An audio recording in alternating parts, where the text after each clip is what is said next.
வணக்கம், நான் உங்கள் டாக்டர் மெல்வின்.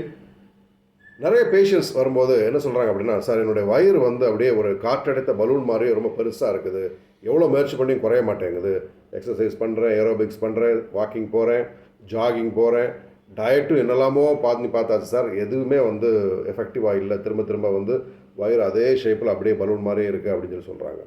இவர்கள் மறந்து போகிற ஒரு முக்கியமான விஷயத்தை குறித்து தான் நான் எனக்கு பேசுகிறேன்.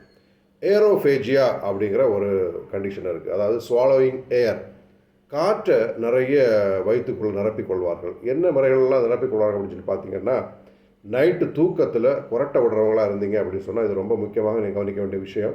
காலையில் எழும்பும்போது உங்களுடைய நாக்கெல்லாம் ரொம்ப ட்ரை ஆகி ஒட்டி போய் இருக்கும் அப்படின்னா நீங்கள் வாய் வழியாக நீங்கள் காற்றை உள்ளிழுத்திருக்கிறீர்கள் அர்த்தம். அந்த காற்று எல்லாமே உங்கள் வயிற்றுக்குள்ளே போய் உங்கள் வயிறு ரொம்ப பெருசாக இருக்குது அப்படிங்கிறத ஞாபகம் வச்சுக்கோங்க. அதனால் உங்களுக்கு அடிக்கடி ஏப்பம் வரும், வெறும் எம்டி ஏராகவே ஏப்பம் வந்துக்கிட்டே இருக்கும்.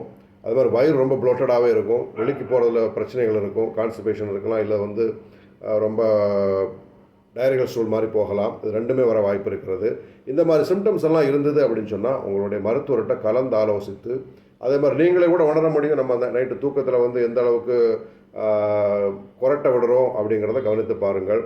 மற்றவங்க சொல்ல வாய்ப்பு இருக்கிறது, உங்களுக்கு உணர முடியும். ரொம்ப சத்தமாக ரொம்ப லவுட் வாய்ஸோடு நீங்கள் ஸ்னோரிங் பண்ணிகிட்டு இருக்கீங்க அப்படின்னு சொன்னால் கண்டிப்பாக இந்த ஏரோஃபேஜியா கண்டிஷன் உங்களுக்கு இருக்க வாய்ப்பு இருக்கிறது. அப்படி பார்த்தீங்கன்னா உங்களோட வயர் குறையவே திரும்ப திரும்ப பலூன் ஊதுனாப்பில் ஊதிக்கிட்டே இருக்கும். ஸோ கண்டிப்பாக அண்டர்லையிங் காசஸ் லைக் ஸ்னோரிங், இல்லை ஸ்லீப் அப்னியான்னு சொன்னீங்கன்னா நீங்கள் தூக்கத்திலேயே உங்களுடைய ப்ரீதிங் அடிக்கடி ஸ்டார்ட் ஆகும். அது ரொம்ப மோசமான ஒரு கண்டிஷன். கண்டிப்பாக அதற்கு ட்ரீட்மெண்ட் எடுக்கணும். அதே மாதிரி ஏதாவது நேசல் அப்ஸ்ட்ரக்ஷன் இருக்குது, இல்லை மவுத் ப்ரீத்திங் பண்ணுறீங்க அப்படின்னு சொன்னால் அதற்கான மருந்துகள் ஹோமியோபதியில் நிறையவே இருக்குது.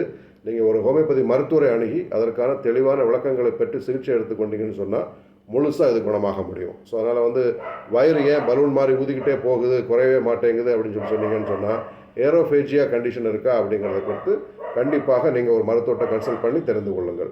அப்படின்னா முழுசாக அது குணமாக வாய்ப்பு இருக்கிறது. All the best. Be happy, be healthy, bye.